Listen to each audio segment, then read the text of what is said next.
Good evening. Seeing that is a bit after 7, we'll welcome you to tonight's Tuesday, October 23rd, 2018 meeting of the Noblesville Common Council. Please rise and join us in the Pledge of Allegiance if you are able. Councilor Peterson, will you lead us? Pledge allegiance to the flag of the United States of America and to the republic for which it stands, one nation under God, indivisible, with liberty and justice for all. Thank you very much. Clerk will call the roll.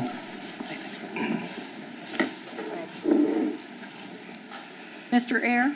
Present. Mr. Boyce? Present. Mr. Hampton? Here. Mr. Johnson? Here. Mr. O'Connor? Present. Mr. Peterson? Yes. Mr. Taylor? Present. Ms. Wiles? Mr. Jensen? Present. Mr. President, you have a quorum. Thank you very much. Move along to approval of the executive session memorandum from October 9th, 2018. Do we have a motion to approve? So moved. Second. It's been moved and seconded. All those in favor? 7 approved, 1 abstention.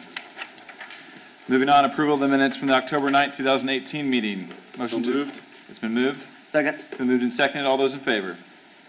7 approved, 1 abstention. Approval of tonight's agenda. Mr. O'Connor. Mr. President, I would move to amend the agenda to consider ordinances 35-10-18, 36-10-18, and 37-10-18 after miscellaneous number 1, and to postpone ordinance 40-10-18 indefinitely. And I would request we postpone ordinance 34-09-18. And the rest is submitted. It's been, there's been a motion to amend. Is there a second? Second. All those in favor? 8-0. Do we have a motion to approve the agenda as amended? So moved. Second. It's been moved and seconded. All those in favor? 8-0. Thank you very much. Petitions or comments by citizens who are present. I don't have any sheets, but if you'd like to speak, please just exit the door there to the north. There are petitions there that you can fill out and hand to the clerk. And at that point in time, we will allow you to speak, and we welcome that this evening. We'll move right along to the mayor's report to council. Good evening, Mr. Mayor. Mr. President, members of council. The 18th and 19th of this, just a few days ago, we welcomed, and we do it every year, IPEP trains people throughout the state, and they have 2 sessions in Noblesville. We're the most popular, and in that regard, probably being centrally located. But these are public servants, street, wastewater, utility folks all over the state that are trained for safety here in the city. We had a swearing in just a minute ago. Welcome, Councilor. Thank you. Peterson. The 29th, upcoming events, the 29th will be a Indian Partnership Strategy meeting, which I'm a member of that. The 31st, I do give the State of the City speech at the Chamber. It also happens to be Halloween, and our hours, if you will, have been published, I believe, are 5:30 to 8:30 for trick-or-treating. We have a benefits fair for employees on the 8th. And the Legacy celebration is on the 8th of November. And Veterans Day, there will be an event at the high school. They've done that about 3 or 4 years, but it's that new. It has not been done too often for veterans. And then the normal on the 12th of November, Veterans Day, and the City Hall will be closed. That's all I have. Are there any questions of me? Questions of the mayor? Thank you very much. Thank you so much. Appreciate your time. We'll move right along here to council committee reports. Mr. O'Connor. Thank you, Mr. President. Finance Committee met October 18th. I will be brief in my comments. A number of these things will be addressed later on the agenda, including job-specific pay adjustments. We did talk about 3 economic development projects. At this point, they are still in or actually 2 projects, but they will remain nameless at this point, but will be coming forward, I believe. We reviewed public records requests briefly, and then talked about 2 or 3 different funds that the controller would like to potentially establish, but those will also be forthcoming as well. And the rest are ordinance related, which we'll see coming forward in the not too distant future. So most of the activity was centered around budget related items, which we're going to speak about here in a few minutes. So the claims come to you with a favorable recommendation from the committee. Wonderful. Additional council committee reports. Seeing none, we'll take a motion to approve the claims. So moved. Second. It's been moved and second. All those in favor? 7, 1 abstention. Thank you. We'll move along to previously discussed ordinances. 38-10-18. Council to consider ordinance 38-10-18, an ordinance for a change of zoning from R1 to R3 and R4 for approximately 124 acres north of 156th Street and west of Summer Road. Ms. Ashelman, do you want to take 39-10-18 as well? Okay, we'll go ahead and introduce for the second time previously discussed ordinance 39-10-18. Council to consider ordinance 39-10-18, an ordinance for a change of zoning from R3 to R4 and to R3 R4 PD, and the adoption of the preliminary development plan, an ordinance for approximately 124 acres to be known as Brooks Farm Plan Development, north of 156th Street and west of Summer Road. Good evening, Ms. Ashelman. Good evening. This was on your agenda last month, last time, so I'm not going to go into too much detail. Just a reminder, this is 156th and Summer Road. There are approximately 319 units, 2 single-family products, and the villa single-family attached product in the yellow. They've made changes to their request, including moving their request for their front setback from 20 feet to 25 feet to address some concerns that they had at Plan Commission. And I'll just answer any questions that you might have. Ashelman.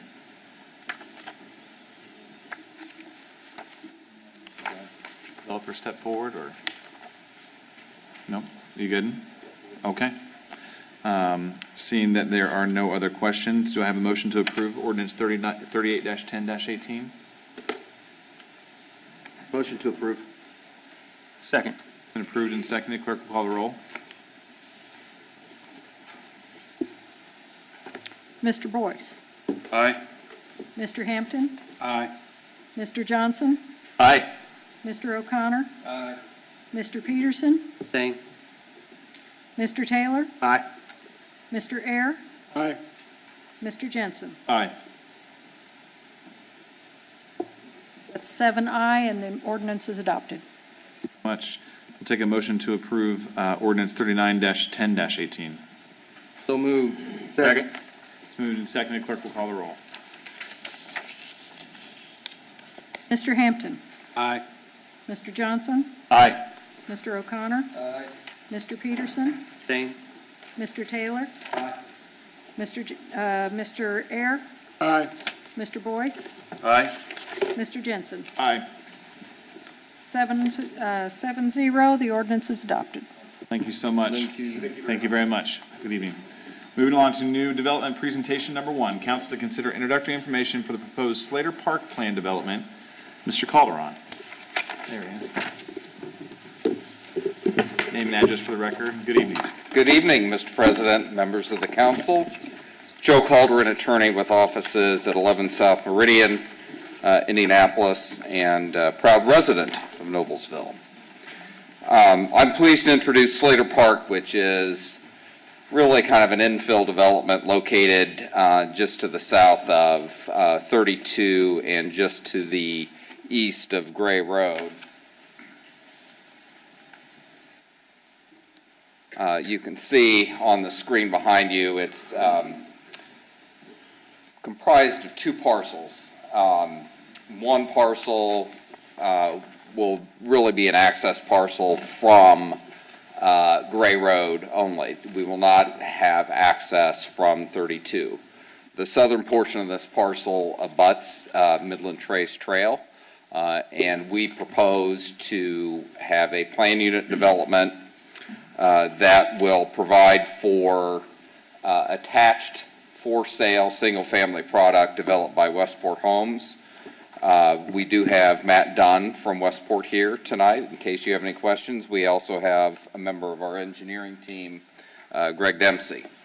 So the site plan, and this shows at least some of the preliminary landscaping, features 43 units with buildings that are triplexes, quads, 5-unit buildings and 6-unit buildings. Total of 43 units on just about 10 acres. We have provided a buffer yard of 25 feet around the perimeter, and we have provided for some amenity areas which we know we need to show as far as detail. We went to ARB last week and received excellent comments. We've not had time to incorporate those comments into either our ordinance or our plan, but they are in the works. Those comments related both to the site plan as well as the product type, particularly in terms of how we address the side and rear elevations as they relate to Midland Trace and to the west and to 32, which are all important viewing corridors.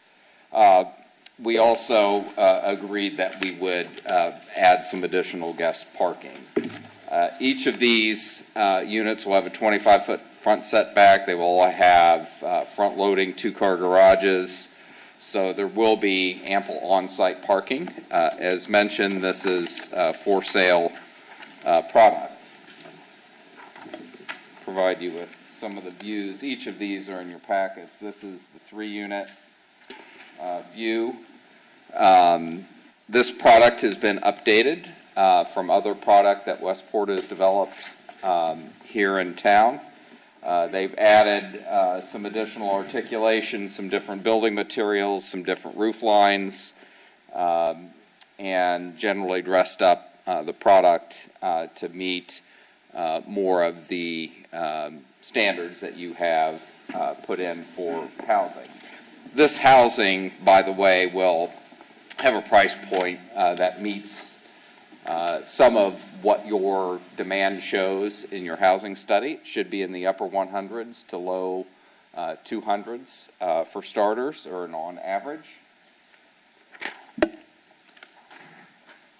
The rear of the triplex unit might look like something like this. We've agreed that through ARB and their comments that each of the buildings will feature some percentage of architectural feature, whether that be a sunroom, enclosed porch, or something that provides some additional articulation. We've agreed to make sure that we have enough masonry wrapping around for certain of the buildings as well.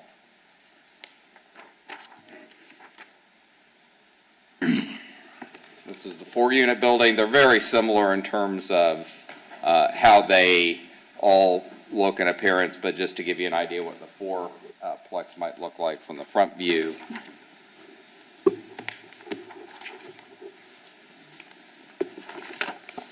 And then the 5-plex looks like that. And then the 6-plex looks as such.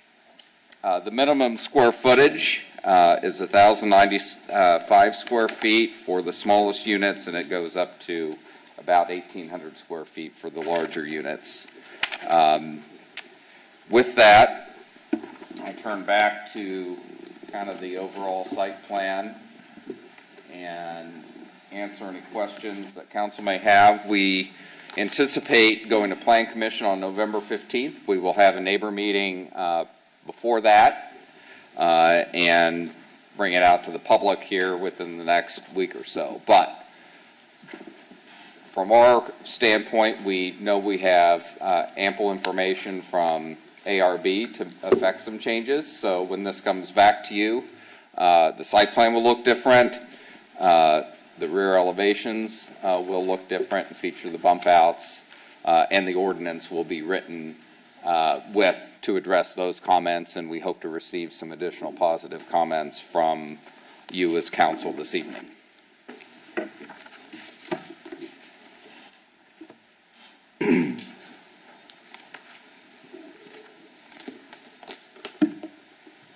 President. Mr. O'Connor? Mr. Calderon, thank you for being here this evening. The fourplexes that abut the trail on the south, I'm trying to recall from the ARB meeting, did we talk about additional brick or masonry on those two buildings? We talked about masonry around the first full floor, at least that's what my notes, on those two end units. Because I think that'll be important given the location to the trail. We talked about that. We do recognize, I mean, the trail is a fantastic amenity for this community, and it's kind of a mutual relationship. We have to have a product that is equally enjoyable for users of the trail. And I think that's what you want as a council. So we recognize that, and beyond that, I think we talked about, for the larger buildings, 50% of the rear elevations having some architectural amenity to provide that relief. We will write that in, and we will show that on the plans that we are in the process of amending. Hold on, if I make a comment, this is my council district, so I appreciate you bringing it forward, and I've had some time to review it. I echo Mr. O'Connor's stance. I really am concerned about this development, quite frankly, fitting in that area with the Slaters to the south and Trailside Woods to the east. I like a townhome type product along the trail. I think it offers some diversity in our housing market, especially along the trail corridor. But what I'm seeing here with just the 5 flat backs, I really have an issue with. Just the options that we're seeing here, to me, doesn't fit, in my opinion, the area. So I'm struggling, and like I said, I like the duplex idea. We've seen some product come through the council that has been great product, but this concerns me with what I'm seeing today, just in terms of the architecture, and especially, and I know that it's not necessarily abutting the trail there to the south side, but just the development as a whole, I think could use some aesthetic enhancement, if you will. We understand that. Yeah. We apologize. We were really under the gun to get filed in time. Normally, we would like to do a little reach out prior to filing, especially for the district councilor. We wanted to get in the queue, and we were kind of pulling this together on the filing deadline, so I apologize for not having done the reach out. We do understand the expectations of this council, as well as ARB and staff with respect to what ultimately this will look like. So, if you'll be patient with us, we feel pretty confident that we'll be able to deliver exactly what this development should be, given its size and shape and location. Luckily, this isn't the government. Nothing will happen tomorrow, so it will be okay, unfortunately, at times. I will also point out I spent 2 hours this afternoon out with some neighbors to the south in a whole different development regarding some drainage just to the south of this, because obviously the trail is to the south. There are some drainage issues and some pipeline issues there. I would just encourage you to reach out, as you will, to engineering to discuss that, because I think there's already some issues to the south side of the trail, and I would hate to just continue to pile on those issues. So obviously you'll talk with engineering, but I would encourage that. We've been through TAC already. We have received comments, and I'm sure we'll receive more comments when we have our neighbor meeting about those kind of, my lot receives this, and I don't understand why, kind of things. So we appreciate that. Mr. Johnson?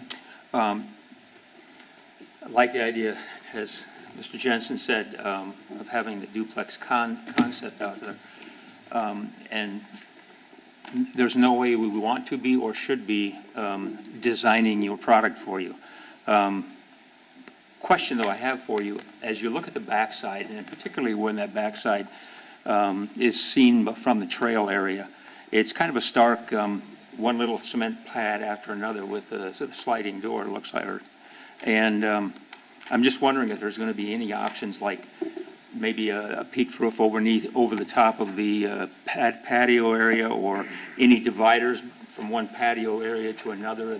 You will see, and we will show it better on our elevation plans or renderings, and we will write into the ordinance exactly what each building will be required to have in terms of architectural relief. And of course, every owner has the option, so we'll guarantee so many per building, but if every unit owner in a fourplex says, oh, we want a sunroom or enclosed porch or something like that, then that will of course be written into the ordinance as well. But we agree with you, and your comments are dovetailing what we heard last week. Well, I'm sure that you guys wanted as attractive to, especially to the trail side as anything, because people coming along, they're going to see it and go, wow. One of the things that, and maybe well, it's probably not appropriate at council, but we did bring sample materials to ARB, and I think the ARB committee was very impressed with the sample materials. It's,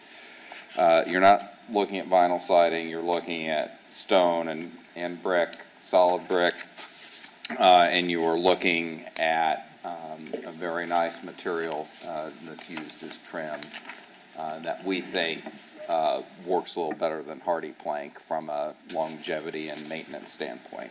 So we're very proud of the materials. We know we need to dress up the design a little bit to meet the requirements and the comments. Ms. Strayer. Alderman, how many acre site does this sit on? It's just a little bit less than 10. 10? Yes. And it's 44 units or 43? 43 is what the site plan yielded. We had 44. We were wrapping another unit around the corner. It got chopped off, if you will, or during some additional engineering. So 43 is what this site plan is showing. Thank you. Additional comments? Mr. Hampton. You said you did talk with engineering.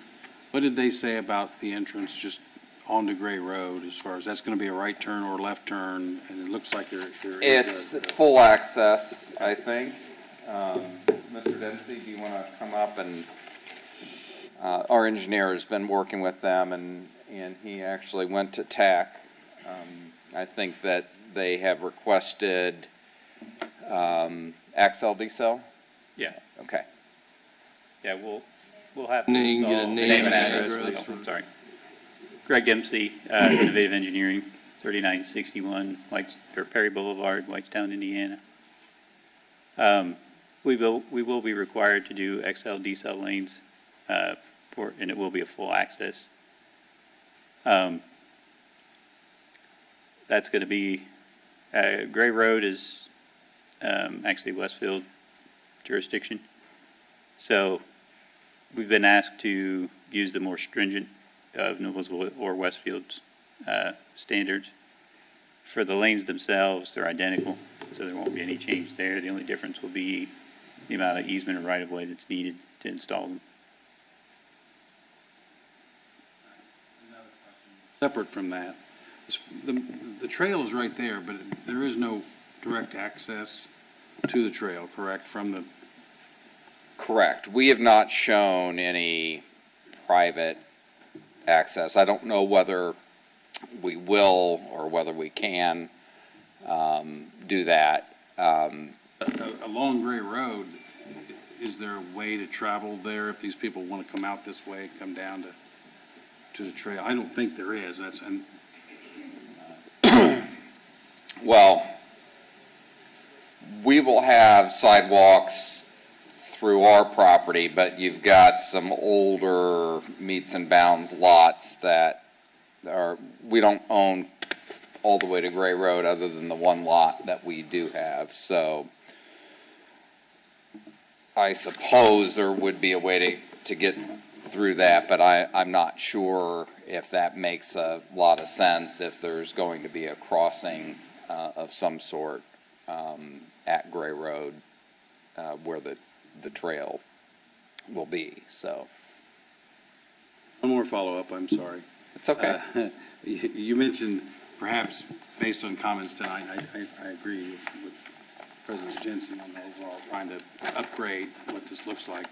How difficult will it be to stay in the price point that you mentioned before and do what you feel like now you're going to have to do? Well, the material packages, we're good there. So some of the options will add on a little bit to the price point, but those are not deal killer kind of options. So we think that what we'll be able to provide will still, even with those units that are required to have the bump outs and whatnot, will still be in the low twos, probably. It's very affordable. Thank you. That's all. Any more? Additional questions? I have a few more comments. Two, maybe three. One being, I think I would like to see, you have a real opportunity here with the entrance off of Gray Road since it is set back so far.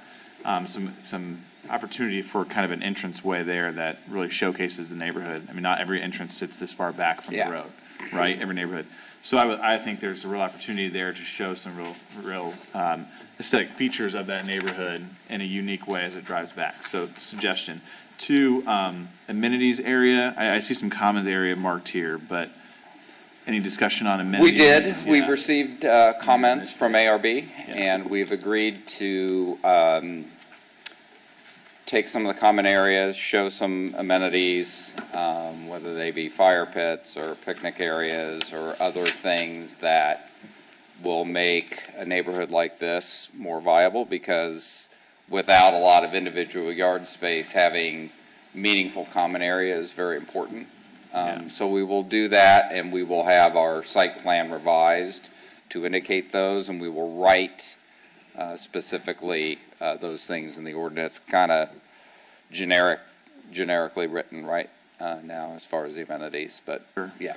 And let me go back to what Mr. Hampton asked about the trail access, because I'm not sure I understood your answer, and maybe it's probably me. But in terms of the trail connectivity, would that be built into the neighborhood? Because Mr. Hampton's right, you're not going to have access on Gray Road because you're on private properties, the north and south. Even across the street, you have the field there that may at some point in time become a development. So your one access point really is going to be there to the south in that cul-de-sac. Would you be looking for trail connectivity, I would assume? I would assume so, yes. Because I'd imagine Plain, I don't know, Plain's nodding their head at me, so they're probably going to ask you to do that. Yeah. So we just have to find the right location for it. Just checking, because if not, you're going to have people going through people's yards. Yeah. We're going to hear about that at some point in time. So I'd rather just alleviate that from day one. So I would lobby for that. So additional comments, Mr. Ayer? One quick question. Mr. Calderon, I assume this will be an homeowner association. It will be. Project. And will that HOA be responsible for the exterior of the building? Each of the buildings? Yes, and the roof? We had, as you may recall, a townhome project that didn't come to fruition. Correct. We talked about that, and I think it was the same client. I think they agreed that that would be the case because it made sense not to have one owner replacing a roof when another doesn't, and these things. It is scheduled to be maintenance free, so the association would take care of all those things, and if Matt's nodding his head yes, so yeah, and we can write that in to the ordinance. Additional comments, Mr. O'Connor? Mr. Calderon, as I'm looking at this and I'm thinking about trail connectivity, and then I'm looking at the common area pond and just wondering if you might put some kind of walking trail around that would be another amenity for the residents, give them, with the nice landscaping you're going to do around that, it might be a nice recreation addition. Don't disagree with that comment at all. Additional comments? Just a thought. Nope, it's a good thought. Additional comments? Seeing none? Thank you very much. Thank you. We appreciate your time tonight. We appreciate your comments, and like I said, a lot of this is in progress, and we will be happy to present the revised plans back to you after we get through Plan Commission and our neighbor meeting. Great. Thank you. Thank you. Okay, moving along to new ordinances for discussion. New ordinance 31-09-18. Council to consider ordinance 39-01 or -09-18, an ordinance annexing approximately half an acre at 10998 Greenfield Avenue, and resolution RC 13-18 adopting the fiscal plan. Motion to introduce? Second. Moved and seconded. Good evening, Ms. Yelton. Sorry.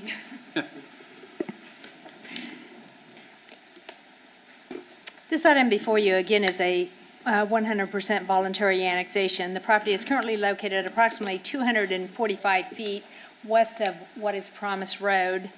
It's approximately 4,107 acre. This was a sanitary sewer connection after their septic system failed.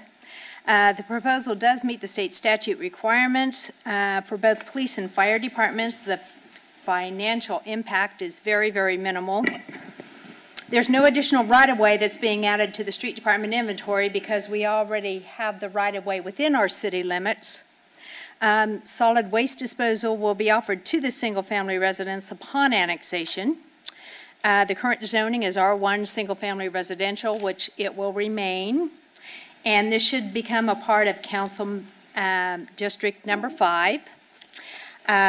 Along with your ordinance, there was a resolution. Also, there were basically the financial impact calculations. With that, I will ask if you have any questions. Any questions of Ms. Yelton? Seeing none, this item is up for a public hearing, so at this point in time, we will open the public hearing for the annexation of 10998 Greenfield Avenue. Mr. President, Mr. O'Connor. seeing no one from the public coming forward, I'd move to close the public hearing for annexation of 10998 Greenfield Avenue. Second. It's been moved and seconded to close the public hearing. All those in favor, raise your right hand. 9-0. At this point in time, I'll entertain a motion to approve resolution RC-13-18. So moved. Second. It's been moved and seconded. All those in favor, raise your right hand. 9-0. Thank you very much. Thank you. Moving on to new ordinance 33-09-18. Council to consider ordinance 33-09-18, an ordinance annexing approximately 1.6 acres at 2160 Field Drive, and resolution RC-15-18 adopting the fiscal plan. Second. It's been moved and seconded. Ms. Yelton. Again, this is a voluntary annexation. It is adjacent to the northwest intersection of Field Drive and Cumberland Road. It is the area basically outlined here in the red. The applicant is in the process of constructing a new single-family residence on this acreage, which will eventually be hooked into our sanitary sewer system. Again, for both police and fire departments, the financial impact is very minimal. The adjacent right-of-ways are already a part of the city limits, so there's no additional impact to the street department as far as inventory goes. Fire station number 75, which is the one that's up on 191st Street, is the one that would respond to any emergencies as far as the fire department goes. Current zoning of this property is R2, single-family residential, and will remain as such. And this should become a part of Councilmatic District Number 3. There again, with the resolution was financial data basically attached if you have any additional questions. Additional questions from Ms. Yelton? Again, this item is open, it is eligible for a public hearing, so tonight we will open the public hearing for the annexation of 2160 Field Drive. Mr. President, Ms. Wiles. seeing no one come forth for the public hearing, I would make a motion that we close it. Second. Moved and seconded to close the public hearing. All those in favor, raise your right hand. 9-0. Thank you very much. At this point in time, we'll take a motion to approve resolution RC-15-18. So, go ahead. So moved. Second. Been moved and seconded. All those in favor, raise your right hand. 9-0. Thank you very much. Moving on to new ordinance for discussion 41-10-18. Council to consider ordinance 41-10-18, an ordinance annexing approximately 3.5 acres at 10201 East 191st Street, and resolution RC-17-18 adopting a fiscal plan. Motion to introduce. Second. It's been moved and seconded. Ms. Yelton. Again, this is a voluntary annexation. It does contain approximately 3.5 acres. Currently existing on, I'm going to say the east half of this parcel is a residence. They have recently gone to the Plan Commission and asked that this property be subdivided into 2 lots, which basically will be about 1.75 acres each. The existing house, they may be renovating, they may be removing. They are proposing, however, to build an additional house on what will be eventually 2 lots. Again, the property is zoned R1 single-family residential. Basically, directly across the street in this case is the fire station that will service this area, which is fire station number 75. Again, no additional right-of-way is being annexed into the city because we already have that right-of-way. The property does meet the state statute regulations again. Solid waste disposal will be offered to this single-family residence upon annexation. And this one, again, would become a part of District Number 3. And again, financial data was attached to the resolution. Should you have any questions? Any questions of Ms. Yelton? Seeing none, this item is available for public hearing this evening, so we'll open the public hearing for the annexation of 10201 East 191st Street. Mr. President, Mr. Ayer. seeing no public coming forward for the annexation of 10201 East 191st Street, I move we close the public hearing. Second. It's moved and seconded to close the public hearing. All those in favor, raise your right hand. There you go. Thank you very much. 9-0. At this point in time, I'll entertain a motion to approve Resolution RC-17-1A. So moved. It's been moved and seconded. All those in favor, raise your right hand. 9-0. Thank you very much. All right, we'll move on to new ordinance for discussion 42-10-18. Council to consider ordinance 42-10-18, an ordinance annexing approximately 380 acres in the 3,500 to 5,000 block of State Road 32 east and west of Promise Road, and Resolution RC-18-18, adopting a fiscal plan. Motion to introduce. Good evening again, Ms. Yelton. Good evening again. Again, this is a voluntary annexation for the property that basically is hatched on the drawing here. It does contain approximately 380 acres. As you can see, the area that is adjacent to this in the gray is currently already city limits. As far as additional right-of-way to be annexed, we have a small portion from basically this area to this area, and there is a small portion from here up to basically the first residential structure there that would actually be annexed into the city limits. Everything else currently adjacent to this property is a part of the city limits. Again, there has been a resolution provided that basically does indicate the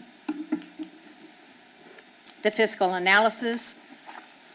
The area is currently zoned residential.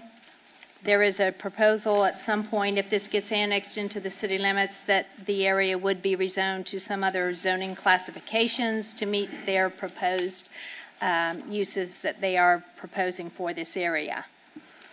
Again, along with this annexation, it does meet the state statute criteria as far as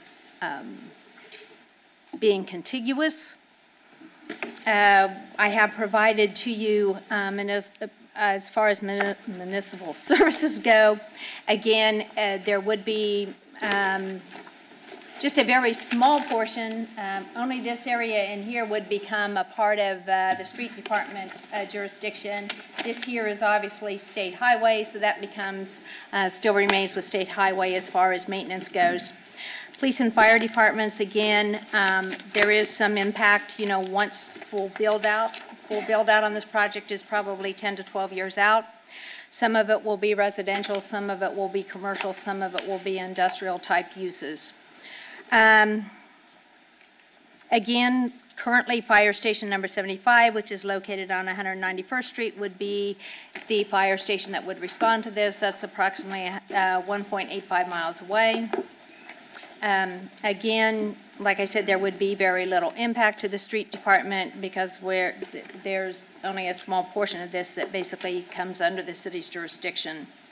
Again, once residential structures are constructed there, obviously solid waste disposal is basically offered to them, and as well as sanitary sewer service.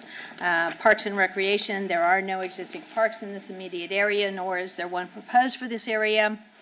Planning and zoning obviously come into effect once it is zoned, or once it is part of our city limits.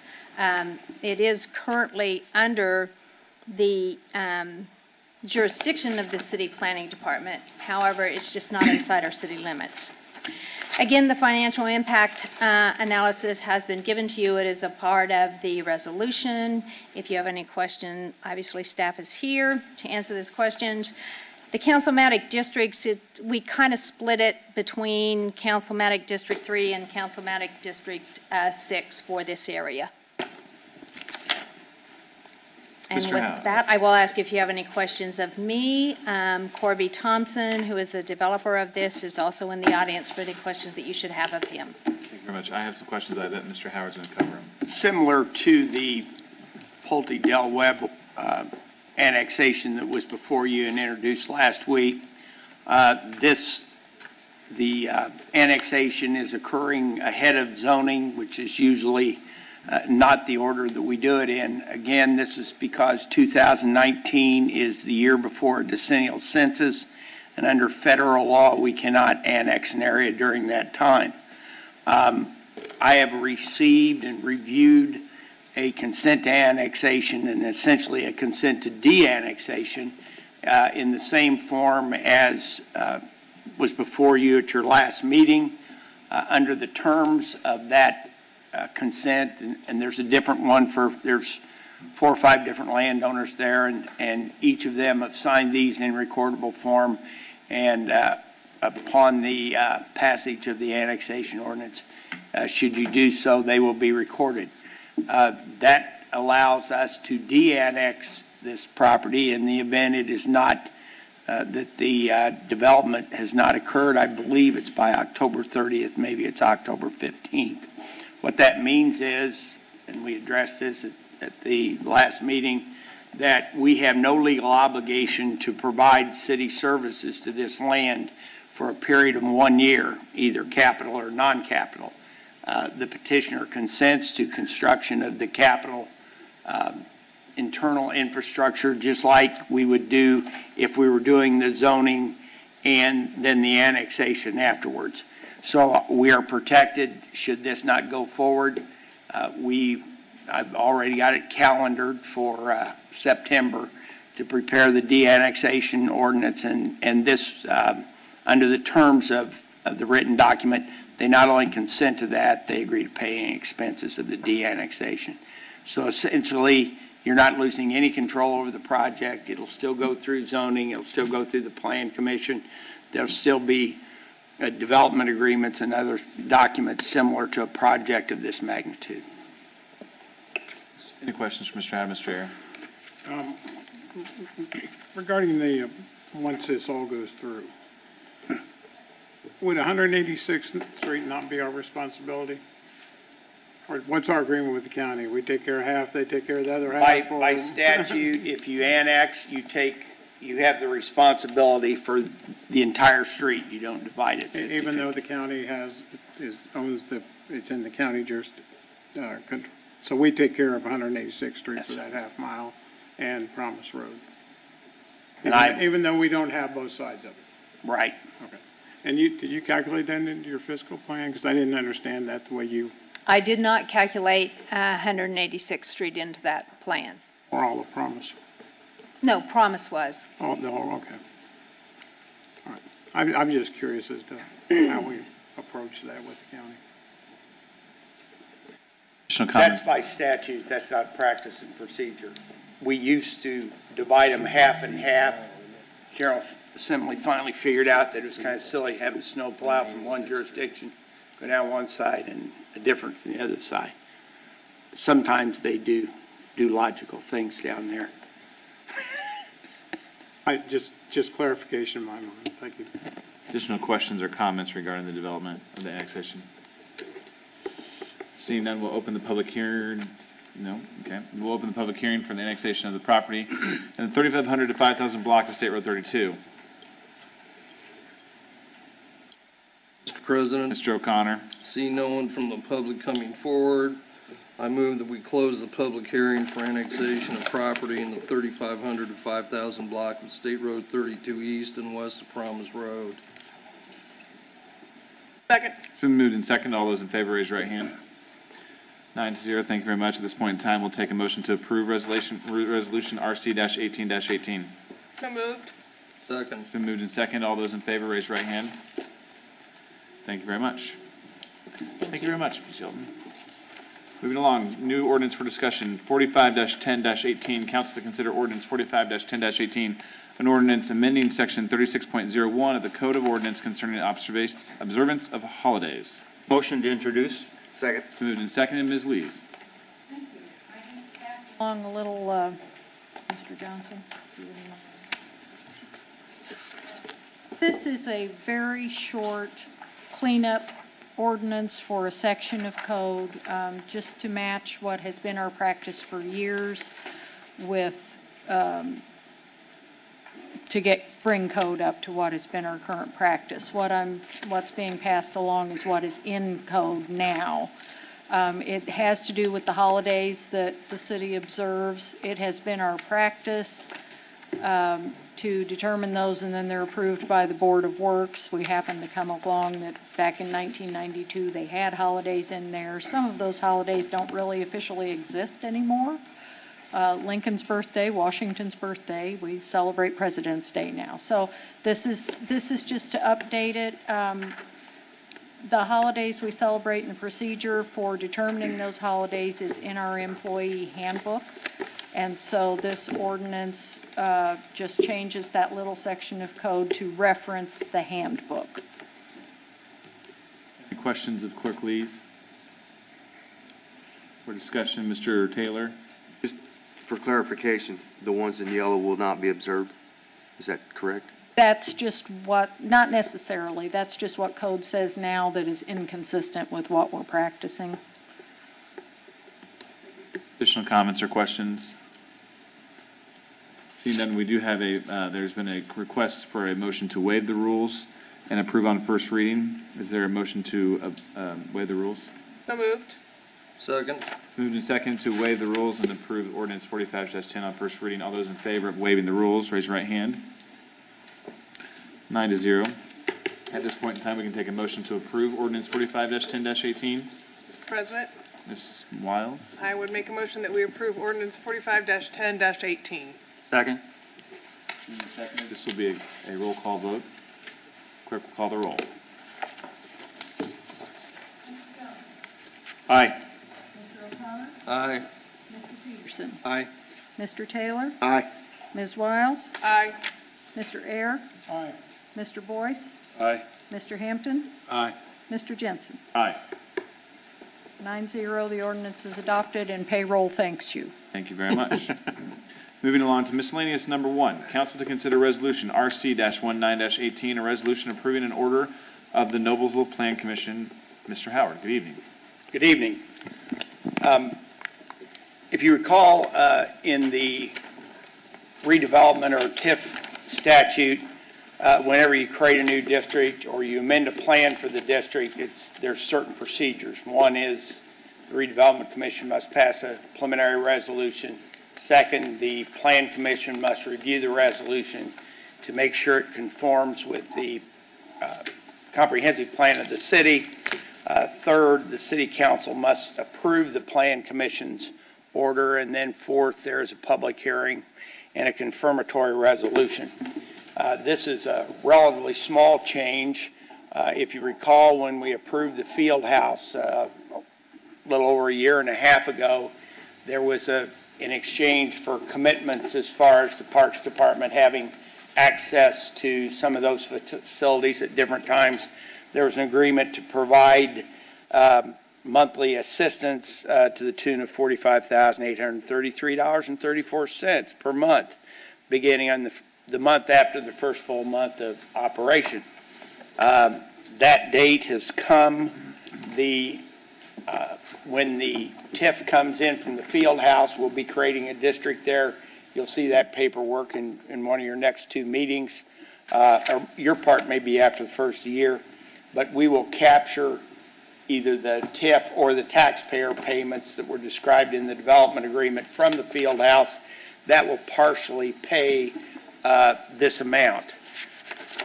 Until that time, we have to find the source to pay for these funds. We talked about at the time we did the development agreement that this would sure help the town center, bringing in a lot of out-of-town visitors to patronize the restaurants and the other facilities there. And if we look across the board in the country, brick and mortar retail is struggling in some places. So we want to make sure that our new tourist friends get to help keep that assessed value up, keep the TIF up in that area. So that would be the logical place to take, and there is extra TIF in that area. What this does is approve the field house as part of the comprehensive plan, and it approves the amendment to the plan for the town center TIF to allow that money to be used toward these field house agreements. And that was pretty windy, but none of this stuff's simple. And I'll answer any questions. Questions, Mr. Howard, regarding miscellaneous number 1. Seeing none, we can entertain a motion to approve resolution RC-19-18. So moved. Second. It's been moved and second. All those in favor, raise your right hand. 8 with 1 abstention. Thank you very much. Thanks, Mr. Howard. Thank you. Okay, we are going to move on to previously discussed ordinance 35-10-18. Council to consider ordinance 35-10-18, an ordinance adopting the 2019 operating budget as amended. Mr. Spalding. No. Okay. All right. And I am going to throw something up on the screen here too, real quickly. First of all, Mr. President, members of the council, I'm Jeff Spalding, City Controller, and actually, let me do this one. Actually, just take that. Hand them down, there'll be extras at the end.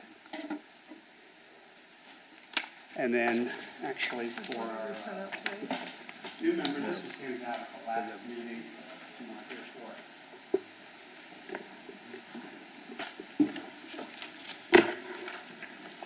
See if I put this up.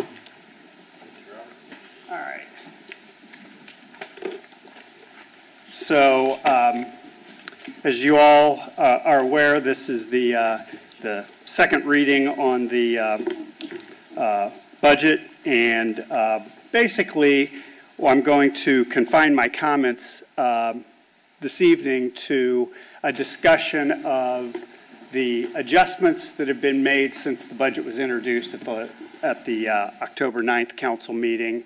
There had, been, follow-up discussions to some of the items in the proposal, and review both in the Finance Committee and some other independent discussions on various items related to the proposed budget. And as a result, decisions were made to make a few adjustments, all of these reductions, and they're summarized on this document that I gave you that's on the paperclip packet, the first item that says, Civil City Budget Proposed Modification since October 9th, 2018.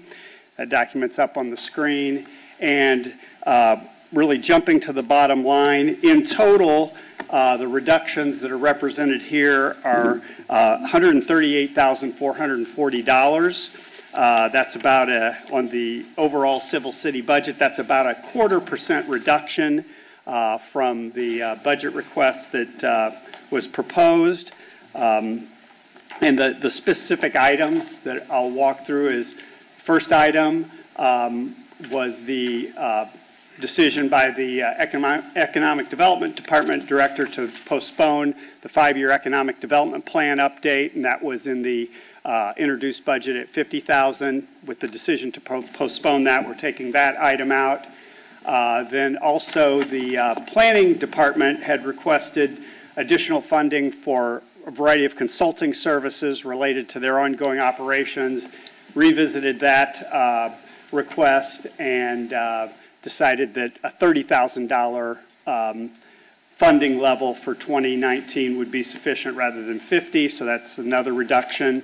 Then, you know, one of the challenges of financial jobs is every once in a while there are miscalculations, so there's another small item there for about $8,000 where there was a error correction on the budgetary impact of some pay change requests for the planning department. And then that gets us into the kind of the bulk of the changes. There was a discussion about a variety of job-specific pay adjustments. As you'll all recall, the proposed budget presumed a 3% general pay increase, but certain departments had specific positions for either equity reasons or type of responsibility reasons, so on and so forth. They wanted some adjustments that were outside or above and beyond that, that general pay adjustment.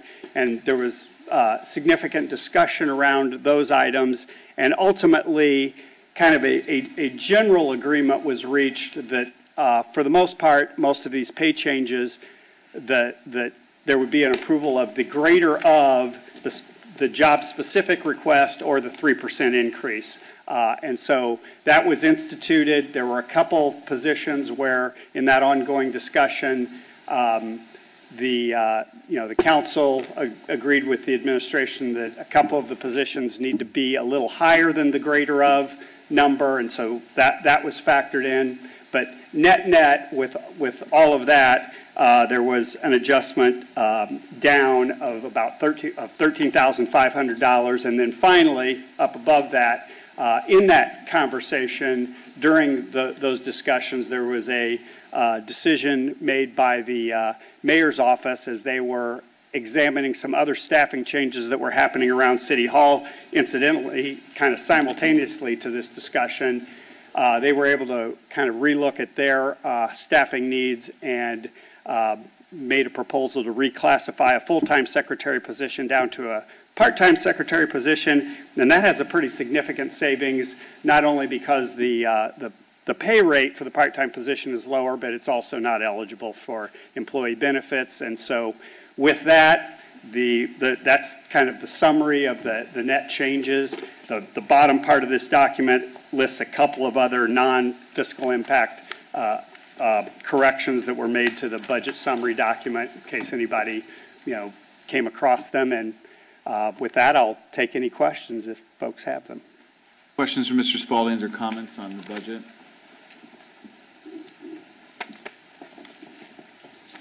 Mr. Boyce. Mr. Spalding, we talked today, and I appreciate your time today. Just wanted to say, while I appreciate everything we've done, I mentioned 2 weeks ago, I still have got some fear and trepidation looking at a 7% budget increase year over year. And as I mentioned last time, I know AV is going up 8%, but even while you look at AV going up 8%, the total revenue coming into the city is only going up 3%. And we may be able to get that adjusted, but I hate to just kick the can down the road. And I get upset at our Washington politicians when I feel like they do that. And I kind of feel like if we go up 7% in budget when the revenue only comes up in 3%, we're doing exactly the same thing. I am very strongly in favor of the 3% salary increase for everyone, so I'm excited about that, and I will vote for the salary ordinance. But I've got a really tough problem with this, with using cash to fund a budget, when I feel like, my opinion, and we talked about this and we may differ a little bit, but my opinion is I feel like the cash reserve should be used for capital items and not operations. I just hate using those for long-going operations that can go into it, and I feel like 17 positions is an awful lot. I appreciate the $100,000 of cuts, but if I do my math, it means we did a cut of 0.16% of the entire budget, which I feel like is nothing. So it's not enough to get me over the hump. So But thank you very much for the work. I appreciate it. Sure. Appreciate all of your time this afternoon. Additional comments or questions, Mr. Spalding? Seeing none, we'll first of all take a motion to amend as presented tonight. Can I have a motion to amend the budget as presented? So moved. Second. It's been moved and seconded. This will be a hand vote. All those in favor? 8, 1 abstention. And at this time, we'll take a motion to approve the budget as amended. So moved. Second. Moved and seconded. This will be a roll call vote. Call the roll. Mr. O'Connor. Aye. Mr. Peterson. Same. Mr. Taylor. Aye. Ms. Wiles. Aye. Mr. Air. Aye. Mr. Boyce. Nay. Aye. Mr. Johnson. Aye. Mr. Jensen. Aye. 7 aye, 1 nay, 1 abstention. The ordinance is adopted. Thank you very much. Moving along to previously discussed ordinance 36-10-18. Council to consider ordinance 36-10-18, a salary ordinance for appointed officials and employees of the city of Noblesville for 2019 as amended. Mr. Cook. Good evening. Thank you, Mr. President, members of council. I'm happy to answer any questions that you may have about the salary ordinance before you. Any comments?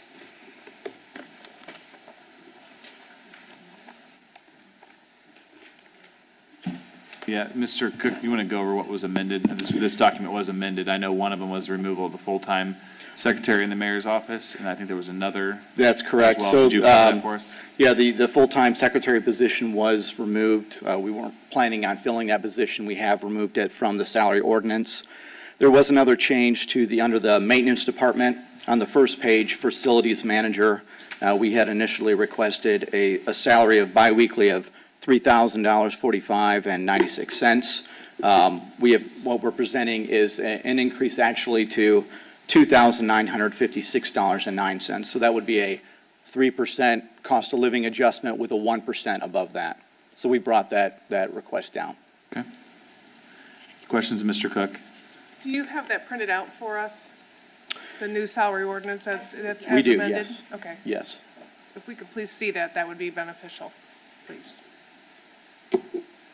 We'll get that to you. Okay, thank you.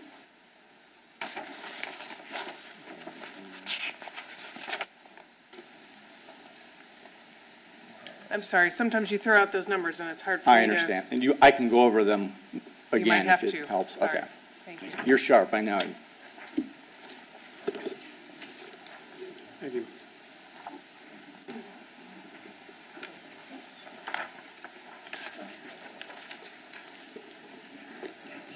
So I'll just repeat again as you're going through as you have the document in front of you. So the full-time secretary position that was removed is under the mayor's budget, top of the first page. It's reclassifying as a part-time secretary position. And then about middle part of the page under maintenance, the facilities manager biweekly pay has also been changed.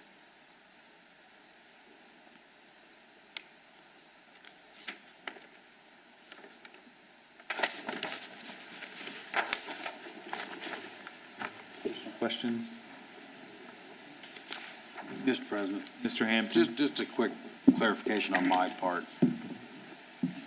Positions that are getting the 3% plus are which ones again? Okay, so that would be under, they would have had this document, correct, Jeff? The document, Mr. Okay. So if you look at page 2 of the Civil City Budget Department requests, so if you look at pay change requests outside of general pay adjustment. It's a different document? Yeah, but that's not going to tell them what exactly. Yeah, he's referring to the document, the budget highlights document. Okay. 7 of them. Oh, I see it, okay. It's a little bit more easier if you look at that summary rather than the salary ordinance. Okay, I see it. Okay, so pay change requests outside of general pay adjustment, those would be those positions right there. Mr. Cook, do you want to put that on the overhead projector? Yes. It's Yeah, helpful. give me a clean copy. Thanks. It's important the audience see it. I just need a clean copy. You don't want to see my scribbles.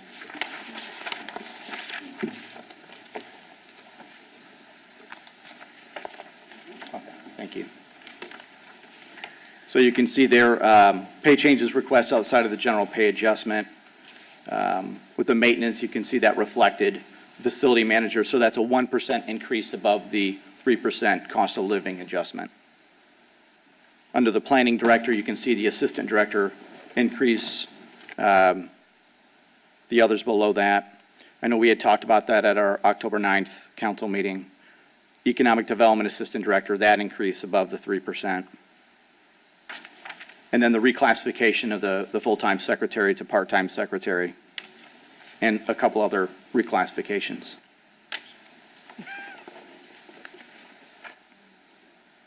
Additional questions? Seeing none, this is amended. I have a cheat sheet somewhere, thank you. So at this point in time, we'll take a motion to amend ordinance 36-10-18 as presented. So moved. Second. It's been moved and second. All those in favor, raise your right hand.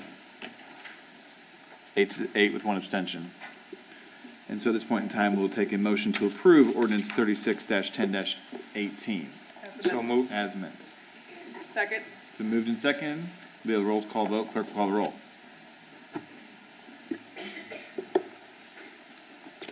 Mr. Peterson? Abstain. Taylor? Aye. Ms. Wiles? Aye. Mr. Ayers? Aye. Mr. Boyce? Aye. Mr. Hampton? Aye. Mr. Johnson? Aye. Mr. O'Connor? Aye. Mr. Jensen? Aye. 8 aye, 1 abstention. The ordinance is adopted. Very much. Moving on. Previously discussed ordinance 37-10-18. Council to consider ordinance 37-10-18, a salary ordinance for elected officials for the city of Noblesville for 2019. Ms. Lees. There have been no changes since the last, since the introduction at the last meeting. Right. Additional comments or questions? Seeing none, we'll entertain a motion to approve ordinance 37-10-18. So moved. Second. Moved and seconded. Clerk will call the roll.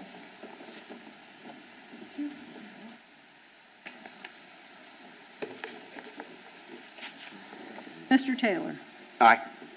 Ms. Wiles? Aye. Mr. Ayers? Aye. Mr. Boyce? Aye. Mr. Hampton? Aye. Mr. Johnson? Aye. Mr. O'Connor? Aye. Mr. Peterson? Abstain. 8 aye, Mr. Jensen? Aye. Sorry. It's getting to be a bit much. It's all right. 8 aye, 1 abstention. The ordinance is adopted. Thank you very much. Moving on to council comments. Mr. President, Mr. O'Connor. I'd just like to thank everybody here for all their comments on the budget. It's never an easy process. Hopefully, as time goes on, we'll continue to improve the process, but thanks to Mr. Spalding and his group and team and the administration, it's the most important thing we do every year, and I appreciate Mr. Boyd's comments. And we do have a growing city, and it becomes more challenging every year to find the revenue streams we need to fund all the activities that we'd all like to do. So thanks to everybody for your assistance and input. Additional comments? Seeing none, we'll take a motion to adjourn. So moved. Second. It's been moved and second. All those in favor say aye. Aye. Opposed, same sign. Have a good evening. Thank you.